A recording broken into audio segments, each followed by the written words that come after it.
تو صلح کرو، صلح کرو، صلح۔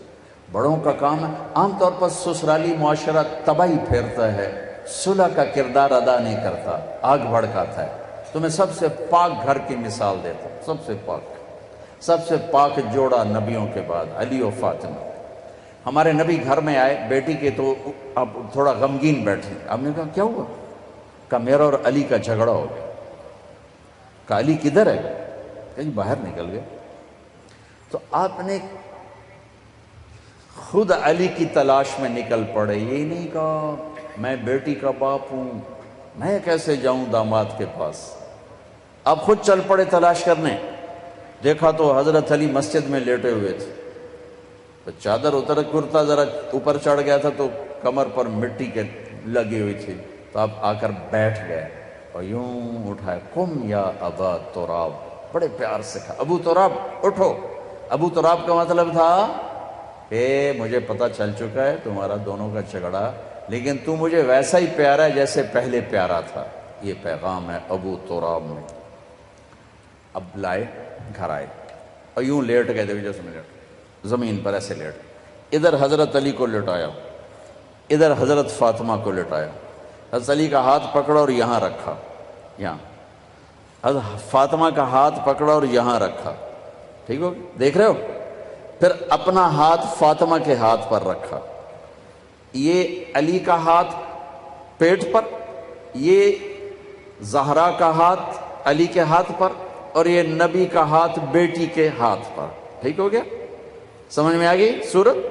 آپ نے کہا بولو دونوں ہماری صلح ہو گئی، دونوں بولو ہماری، نہیں پوچھا ہاں بھائی علی کیا مسئلہ ہے، ہاں بھائی فاطمہ کیا مسئلہ ہے، مسئلے پوچھنے والے ہو لڑائی پواتے آ جاندے، یاد رکھنا اگر صلح کرانی ہو مسئلے نا، ہاں بھائی کی گل ہے، تو دس بھائی کی گل ہے، تو دس بھائی کی گل ہے، تو دس بھائی کی گل ہے، وہ ڈھیر چوکھا جھگڑا پاتے آ جاندے، پہلے نالوں میں کم اگاں لگا جاندہ ہے۔ آپ نے نہیں پوچھا علی ہاں کیا ہوا، فاطمہ کیا، چلو بولو صلح ہو گئی، انہوں نے کہا یہ ہماری صلح ہو گئی، بس آپ اٹھے باہر نکلے، اتنا خوش کہ آپ کے یہاں سے نور نکل رہا تھا ایسے جگمگ، تو صحابہ نے کہا یا رسول اللہ بڑے خوش نظر آ رہے ہیں، کہا علی و فاطمہ کی صلح کرا کے آ رہا۔ میرے بھائی بہنوں، صلح سے رہو، محبت سے رہو، یہ گزرگاہ ہے، گزر جائے گی، یہاں آئیڈیل لائف تلاش کرو گے نہیں ملے گی، گزارا ہی کرنا ہے، گزارا ہی کرنا ہے۔ ہاں اگر زندگی کو خوبصورت بنانا چاہتے ہو اپنے اخلاق اچھے کریں، ہم اپنے اخلاق اچھے کریں، زبان کا بول میٹھا کریں، صحیح سنو صحیح بولو، غلط نہ سنو غلط نہ بولو۔ دیکھو انسان سب سے زیادہ اپنے آپ سے پیار کرتا ہے، سب سے زیادہ اپنے آپ سے پیار، اپنی وجہ سے ہر ایک سے لڑتا ہے، بیوی سے، بچوں سے، ماں سے، باپ سے، بھائی سے۔ تو تم چاہو گے کہ اپنے آپ کو گندا کرو، اگر آپ کسی سے نفرت کرو گے تو وہ گندے جذبات آپ کے اندر جائیں گے، آپ کے اندر گندگی بھر جائے گی، اپنے آپ کو گندا کرنا چاہو گے۔ کسی کی غیبت سنو گے تمہارے اندر گندگی بھر جائے گی، اپنے آپ کو گندا کرنا چاہتے ہو۔ کسی کی برائی سنو گے تمہارے اندر زہر بھرے گا، اپنے آپ کو زہریلا بنانا چاہتے ہو۔ ایک نئی ریسرچ آئی ہے، جو لوگ نیگیٹو سوچتے ہیں، نیگیٹو بولتے ہیں، انہیں جم جانے کا کوئی فائدہ نہیں، چونکہ کھوپڑا خراب ہوئے ہوا ہے، اوپر سے میسج سارے نیگیٹو جا رہے ہیں، جتنے مرضی ڈانڈ بیٹھ کٹی جاوے اے دے پلے کا نہیں پڑنا۔ اور جو لوگ پازیٹیو سوچتے ہیں انہیں جم جانے کی ضرورت نہیں ہے، اوپر سے میسیجنگ اتنی خوبصورت آ رہی ہے کہ ساری باڈی ریلیکس ہو جاتی۔ میرے نبی نہ کسی کی غیبت سنتے تھے نہ کرتے تھے، نہ غیبت کرو نہ غیبت سنو، نہ غیبت کرو نہ غیبت سنو، نہ برائی دیکھو نہ برائی سنو۔ انسان کے اندر نیگیٹو پازیٹیو نہیں ختم ہو سکتا، نہیں، ٹھیک ہے؟ اب نیگیٹو کدھر چل رہا ہے؟ یہ امجد کیا کرتا ہے، یہ احسان کیا کرتا ہے، یہ یوسف کیا کرتا ہے، ساری نیگیٹیوٹی ادھر جا رہی، ادھر جا رہی، ادھر جا رہی، ادھر جا رہی۔ اب تم کیا کرو گے؟ اس کو بند کر دو، مجھے یوسف کو نہیں دیکھنا، مجھے آصف کو نہیں دیکھنا، لیکن نیگیٹیوٹی تو ہے، وہ جائے گی کہاں؟ اب تمہارے اوپر اللہ کا احسان ہوگا، پھر اللہ تمہیں اپنے نیگیٹو دکھانا شروع کر دے گا۔ تمہاری جو نیگیٹو طاقت ہے نا، وہ تمہارے اپنے عیب دیکھنا شروع کر دے گی۔ جب تم اپنے عیب دیکھو گے تو پھر تمہیں اپنے آپ کو بنانے کا فکر پیدا ہو جائے گا، فکر پیدا ہو جائے گا، فکر پیدا ہو جائے گا، اور تمہیں اپنے عیب نظر آ جانا اللہ کی بہت بڑی بلیسنگ، بہت بڑا انعام ہوگا۔ ورنہ لوگ غفلت کی موت مر جاتے ہیں، اپنے آپ کو اچھا سمجھتے سمجھتے اور اوروں کو برا سمجھتے سمجھتے۔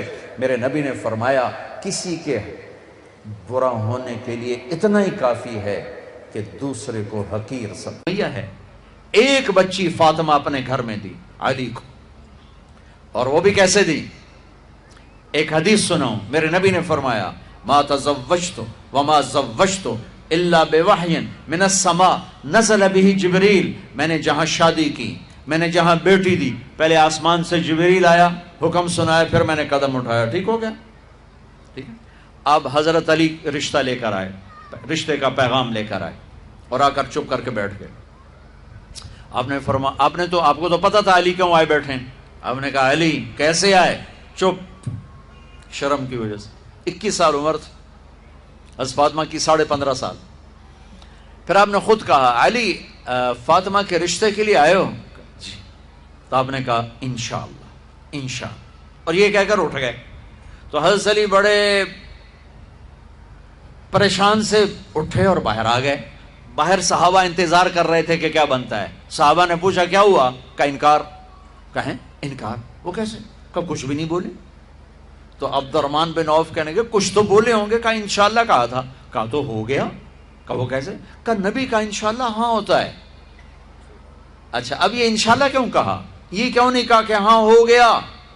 آسمان سے وحی آ چکی ہے، جبریل آ چکا ہے کہ فاطمہ علی کے لیے ہے، یہ جوڑا طے ہو چکا ہے، پھر ہاں کیوں نہیں کی؟ ارے آپ کو سمجھانے بتانے کے لیے۔ سنو میں کیا فریاد کر رہا ہوں، صرف عبادات کا نام اسلام نہیں ہے، یہ سب اسلام بیان کر رہا ہوں۔ میرے نبی گھر آئے، فاطمہ جیسی جنت کی شہزادی کو بلایا، بیٹی فاطمہ علی کا رشتہ آیا ہے، ہاں کر دوں؟ کیا وحی کے آنے کے بعد بھی پوچھنے کی ضرورت تھی؟ جب اللہ کہہ چکے ہیں کہ فاطمہ علی کے لیے ہیں، اور آسمان سے جبریل آ چکے ہیں کہ یہ رشتہ آسمانوں پہ طے ہو چکا ہے، پھر یہ کیوں کہا فاطمہ بیٹی علی کا رشتہ آیا ہے، ہاں کر دوں؟ یہ کراچی والوں کو سکھانے کے لیے، قیامت تک کی امت کو سکھانے کے لیے کہ بیٹیوں سے پوچھا جاتا ہے کہ یہ شادی بیٹی کا حق ہے، یہ نکاح بیٹے کا حق ہے۔ یہ ایجاب قبول ماں باپ کرتے ہیں یا لڑکا لڑکی کرتے ہیں؟ اور ایجاب قبول کے بغیر نکاح ہو سکتا ہے؟ میرے ایک دوست ہیں چودھری رفاقت منڈی باؤدین، ان کے گاؤں کا ایک بچہ چھوٹی عمر میں بسوں پہ وہ نوکری پہ لگ گیا، وہ کنڈکٹر بن گیا، کلینر کنڈکٹر۔ وہ ساری زندگی اس میں گزر گئی، استاد جی آن دے، استاد جی جان دے، استاد جی کٹھلو، استاد جی آگے چلو، استاد جی پیچھے چلو۔ اس کی شادی ہونے لگی، یہ میں لطیفہ نہیں سنا رہا ہوں، صحیح واقعہ سنا رہا ہوں، منڈی باؤدین۔ اچھا مولوی صاحب آکھیا ہاں بھائی پترا فلانے دی دھی تے اے او دا نام تے اے او دا پیو تے اتنا مار میں تینوں دتی تو قبول کیتی؟ وہ آکھنے لگا جی آن دیو۔ تو اس کے بھائی نے اس کو کونی ماری، کہندا جی جان دیو۔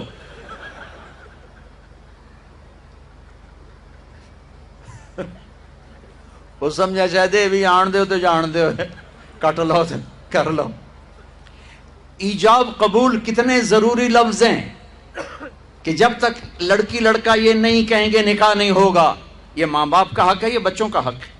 تو آج ماں باپ کیوں ظلم کرتے ہیں کہ زبردستی اپنی مرضی کی شادی مسلط کرتے ہیں؟ اللہ کرے ہماری اولاد ہماری مرضی پہ شادی کرے۔ بچوں سے کہتا ہوں ماں باپ کی مرضی کی شادی کرو، ماں باپ کی مرضی کی شادی کرو، ماں باپ کی مرضی کی شادی کرو۔ میں تمہیں بغاوت کی راہیں نہیں دکھا رہا، لیکن جو ماں باپ جبر کر رہے ہیں میں اس کے سامنے ہاتھ جوڑ رہا ہوں، اس کے سامنے ہاتھ جوڑ رہا ہوں کہ واقعات سن سن کے دیکھ دیکھ کے میرا کلیجہ پکا ہوا ہے۔ میں اس لیے بول رہا ہوں یہ وہ مضامین ہیں جو نئی ممبر سے بیان کیے جاتے، میں بول رہا ہوں کہ یہ میرے معاشرے کی دکھتی ہوئی رگیں ہیں۔ جہاں نیکی دیکھو وہاں رشتہ دے دو، چاہے خاندان ہے، ہاں خاندان میں کو ترجیح دو، خاندان کو ترجیح دو، کوئی شک نہیں، کوئی شک نہیں، لیکن اگر خاندان میں جوڑ نہیں باہر تلاش کرو۔ ہمارے جی ہم بچی والے، ہم کیسے جائیں؟ بچی والے نہیں جا سکتے، یہ تو ہندوستان کی ہندی ثقافت ہے۔ میری بیٹی جوان ہے، میرے ذمہ میں اپنی بیٹی کا رشتہ تلاش کروں، میں جا کر کہوں بھئی میری بچی جوان ہے، اگر آپ کو مناسب لگے تو آپ ہمارا پیغام قبول کر لیں۔ لیکن ہم اپنی بچیوں کو بوڑھا کر دیتے ہیں، کوئی رشتہ آئے تو کریں، کوئی رشتہ آئے تو کریں۔ پھر ایک یہ رشتے کرانے والیوں کا چکر ہے، اس نے کتنے گھر تباہ کر دیا۔ تو ماں باپ سے کہتا ہوں رائے لو، اولاد سے کہتا ہوں ماں باپ کے خلاف نہ جاؤ، نہ جاؤ، نہ جاؤ، نہ جاؤ، برکت کیا، دین سارا ہاتھ سے نکل جائے گا۔ لیکن سن لو میرے نبی کی زندگی اور بات اور سنت اور سیرت اور شریعت، فاطمہ علی کا رشتہ آیا ہے کر دوں؟ فاطمہ جیسی بچی انکار کر سکتی تھی اور علی جیسا رشتہ انکار کر سکتی تھی، وہاں ہاں کے سوا کچھ نہیں تھا۔ یا رسول اللہ جیسے آپ مناسب سمجھیں۔ یہ انشاءاللہ اس لیے کہا تھا کہ پہلے فاطمہ سے پوچھوں، پھر آپ اسی قدموں پر واپس آئے۔ علی جی مجمع اکٹھا کرو، مجمع اکٹھا ہو گیا، آپ ممبر پر کھڑے ہوئے، علی کو سامنے بٹھایا، کہا لوگو جبریل اللہ کا پیغام لائیں کہ میں اپنی بیٹی فاطمہ علی کے نکاح میں دے دوں۔ اور علی خطبہ پڑھنے کے بعد، میں نے 400 درم پر اپنی بچی کو تیرے فاطمہ بنت محمد کو تیرے نکاح میں دیا، تو نے قبول کیا؟ ویسے سامنے بیٹھے تھے، کہا جی قبول کیا، اور سجدے میں سر رکھ دیا۔ پھر جب رخصتی ہوئی تو آپ نے بلوایا۔ ایک اور بات چلی، بچی کو خود گھر چھوڑ کے آؤ سسرال۔ یہ کیسے احمق لوگ، یہ کہاں کی باتیں کرتے ہیں؟ فطرت کے خلاف۔ دین تو دین ہے، فطرت کے خلاف کہ بچی کو خامد کو سسرال کے گھر چھوڑ کے آ جاؤ۔ اس کے حقدار تو میرے نبی کی بیٹیاں تھیں۔ آپ نے علی کو بلایا، کہا اپنی امانت لے کے جاؤ۔ حضرت علی خود آئے، ساتھ ان کے بھائی عقیل آئے، ساتھ میں ایمن آئی، سلمان فارسی آئے، اور آپ نے علی کو اندر بلایا۔ فاطمہ کو دلہن بنایا گیا، عائشہ، ام سلمہ، حفصہ رضی اللہ عنہن نے دلہن بنایا، اور آپ نے فاطمہ کا ہاتھ پکڑ کے علی کے ہاتھ میں دیا، کہا علی نبی کی بیٹی مبارک ہو۔ پھر فرمایا میری بیٹی فاطمہ، میرے خاندان میں جو مجھے سب سے زیادہ محبوب تھا، میں نے تیرا ہاتھ اس کے ہاتھ میں دیا ہے۔